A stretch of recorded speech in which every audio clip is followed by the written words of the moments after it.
पहिला जनरलमा जाने अनि जनरलमा गएर ब्याकग्राउन्ड एन्ड ऱ्यापेस गर्ने। त्यसपछि यहाँनिर तपाईँले देख्न सक्नुहुन्छ यत्रो धेरै गरेर यिनीहरूले ब्याट्री धेरै खान्छ। ब्याकग्राउन्ड यिनीहरू चलिरहन्छ नि त। त्यसपछि गएर यहाँ ब्याकग्राउन्ड एप रिप्लेस जाने, यसलाई अफ गरिदिने।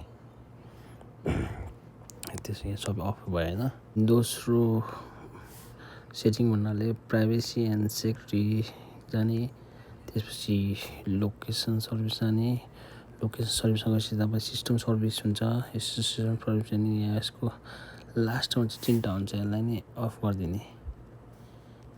अनि त्यसपछि तपाईँको ब्याट्री हेल्थ राम्रो हुन्छ, बिस्तारै ब्याट्री सकिन्छ।